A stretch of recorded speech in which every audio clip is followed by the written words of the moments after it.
Assalamualaikum warahmatullahi wabarakatuh. Baiklah, di sini saya akan menjelaskan tentang suatu artikel yang mana artikel yaitu artikel analisis proses bisnis. Nah, di sini saya telah mendapatkan suatu artikel tentang proses bisnis yang mana artikel yang saya dapatkan berjudul Analisis Proses Bisnis dan Kebutuhan Sistem Informasi Randal Produksi di Industri Farmasi pada studi kasus PT TNF. Nah, artikel ini dibuat oleh Jimmy Robot dan Nancy Tuturong pada Universitas Syams Ratulangi, yaitu Universitas Unsrat di Manado. Oke. Di sini saya telah membaca isi dari keseluruhan dari artikel, yang mana artikel ini akan membuat suatu proses bisnis yang mana dapat mengatasi permasalahan pada unit operasi PPIC dan randal produksi yang ditemui pada PT TNF. Nah, saya telah membaca isi keseluruhan isi artikel ini. Kemudian saya telah membuat suatu artikel, membuat suatu PPT dari artikel ini.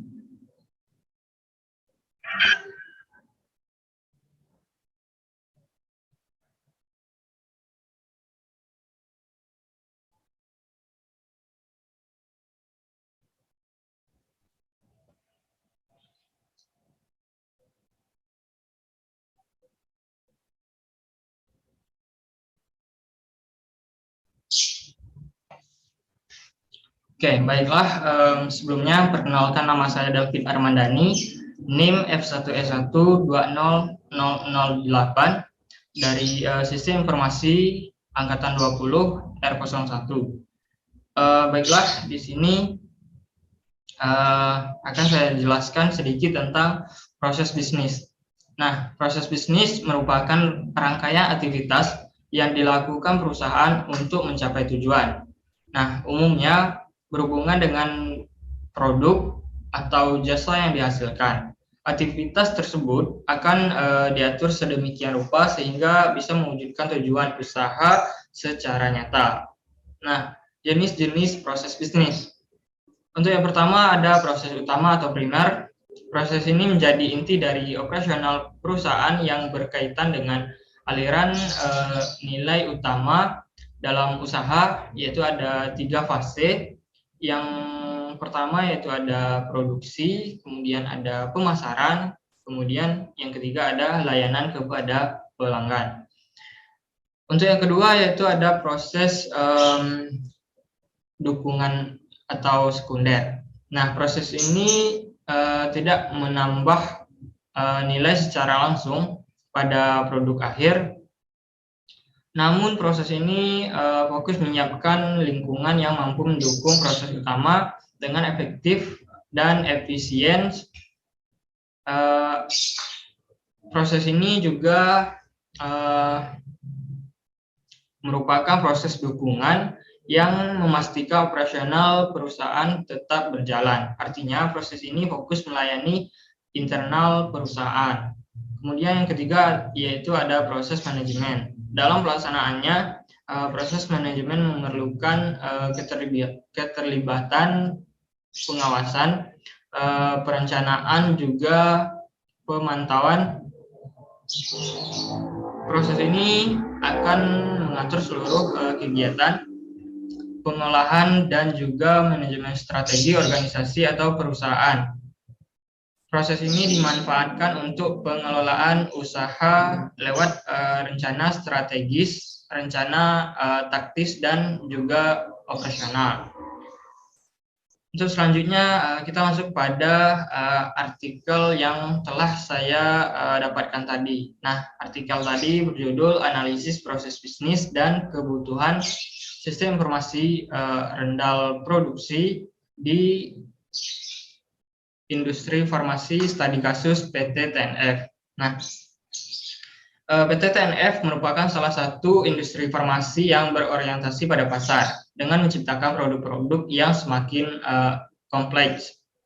Sesuai dengan keinginan pasar, sebagai salah satu industri yang bergerak dalam bisnis obat-obatan, ini membutuhkan alat bantu agar proses bisnisnya mengalami perkembangan yang signifikan terhadap pencapaian tujuan organisasi. Nah, di sini ada yang namanya sistem komputerisasi manufaktur. Nah, apa itu sistem komputerisasi dan manufaktur?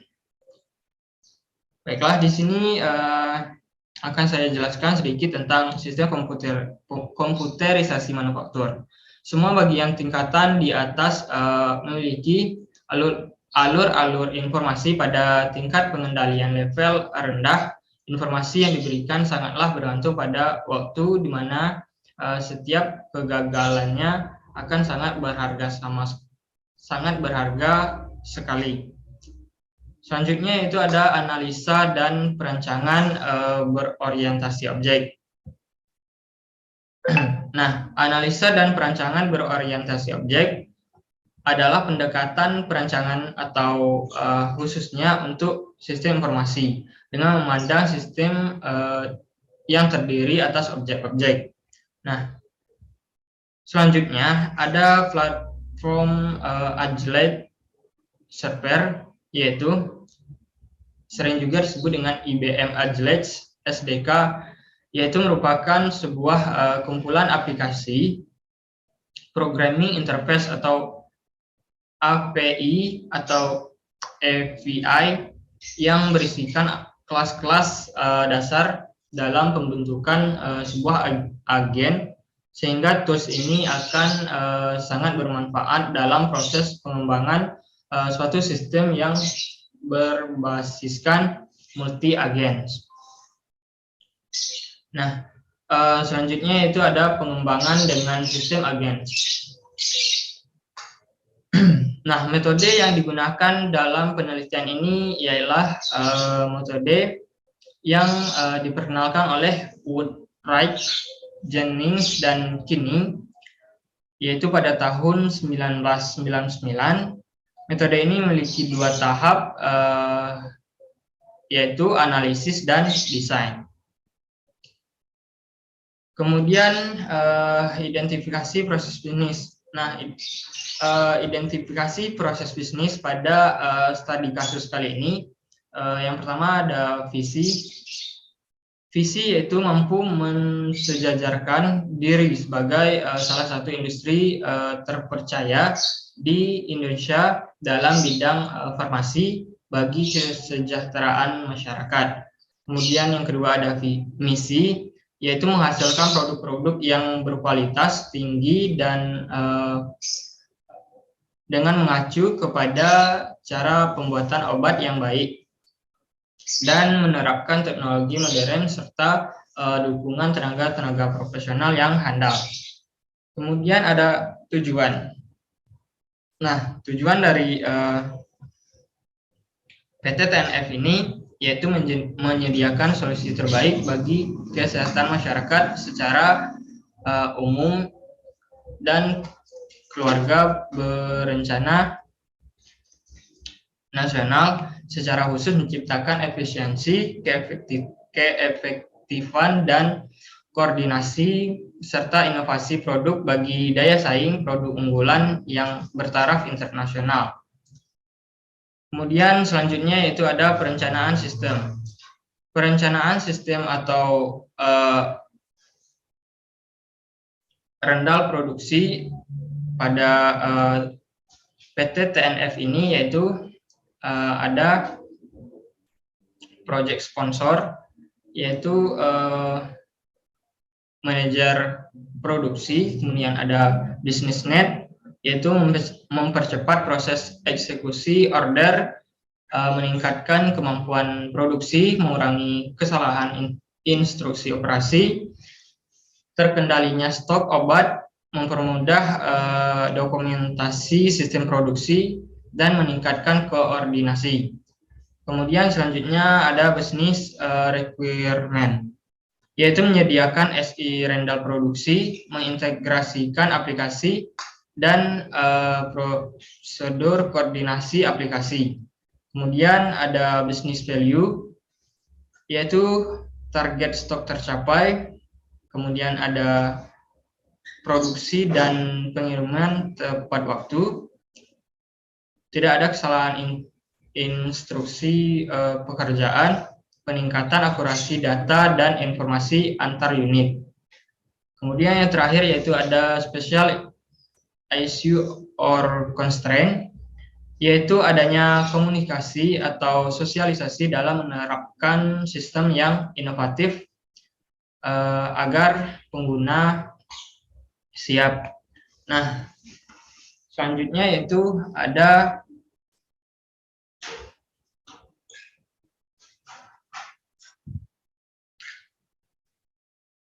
analisis kebutuhan. Dalam menganalisis sistem yang sedang berjalan di PT TNF, dilakukan pengkajian mengenai analisis kebutuhan yang ada pada sistem pembangun produksi, kemudian memodelkan hasil analisis sistem ke dalam model fungsional dengan use case, kemudian model struktural dan dinamis yang dikembangkan dengan agen sehingga mempermudah perancangan sistem.